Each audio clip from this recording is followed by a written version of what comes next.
दुनिया की हिस्ट्री में कुछ ऐसे डिक्टेटर्स आए जो अपने देश पर डर और खौफ के साये में राज करते रहे। हिटलर, मुसोलिनी, गद्दाफी और उन्हीं में से एक नाम है सद्दाम हुसैन।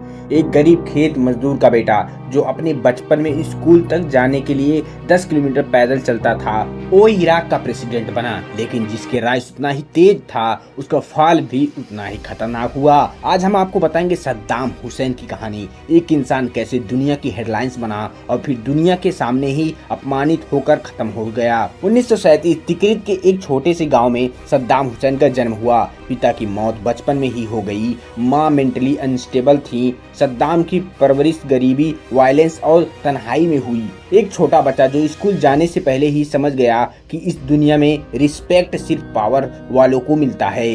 इसी भूख ने उसके अंदर एक डिक्टेटर बनाया।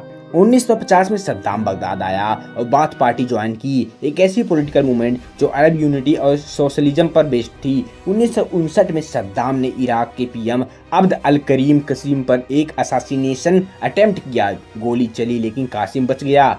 सद्दाम भागकर सीरिया चला गया। यहाँ से उसने पॉलिटिक्स के सारे खेल सीख लिए। 1968 में बाथ पार्टी ने कॉप करके इराक में पावर ले ली। सद्दाम डिप्टी प्रेसिडेंट बना। उसने अपना इंटेलिजेंस नेटवर्क बनाया और धीरे धीरे अपने राइवल्स को या तो खत्म कर दिया या डिस्पीयर कर दिया। 1979 में सद्दाम खुद प्रेसिडेंट बन गया। उनके पहले स्पीच में ही उन्होंने अपने साथियों को लाइव टीवी पर गद्दारी के इल्जाम में मरवा दिया। इराक को एक नया डिक्टेटर मिल चुका था। ऑयल एक्सपोर्ट्स ने इराक को रिच बना दिया।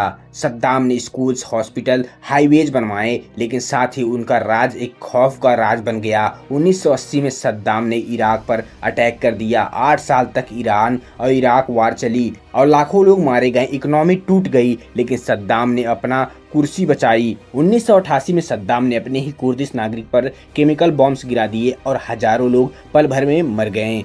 दुनिया ने सद्दाम को एक ब्रूटल डिक्टेटर के रूप में देखना शुरू कर दिया। 1990 में सद्दाम ने कुवैत इन्वेड कर लिया। उनका प्लान था ऑयल के जरिए अपने एम्पायर बनाना, लेकिन ये फैसला उनके लिए डिजास्टर बन गया। अमेरिका और उसके अलायंस ने गल्फ वार शुरू कर दिया। इराक कुछ ही दिनों में खत्म हो गया।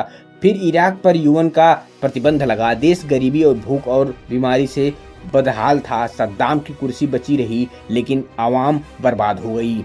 2001 के बाद अमेरिका ने सद्दाम पर WMDS बनाने के इल्जाम लगाया। मार्च 2003 अमेरिका ने इराक पर कब्जा कर लिया। सद्दाम की आर्मी कुछ दिनों में ही गिर गई। अप्रैल 2003 बगदाद फॉल हो गया। सद्दाम का स्टैचू गिरा दिया गया और दुनिया को लगा एक डिक्टेटर का अंत हो गया। दिसंबर 2003 में सद्दाम हुसैन को एक अंडरग्राउंड बंकर से पकड़ा गया।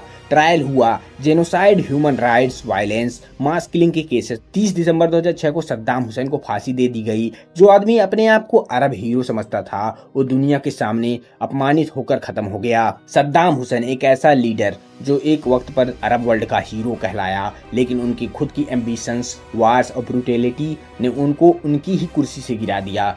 उनकी कहानी हमें एक लेसन देती है कि डिक्टेटरशिप कभी परमानेंट नहीं होती, और जो लीडर अपने लोगों के खिलाफ खड़ा हो जाता है, वो चाहे कितना भी पावरफुल क्यों ना हो, एक दिन गिरता जरूर है। उम्मीद करता हूँ वीडियो पसंद आया होगा। ऐसे ही वीडियो देखने के लिए चैनल को सब्सक्राइब जरूर करें। धन्यवाद दोस्तों।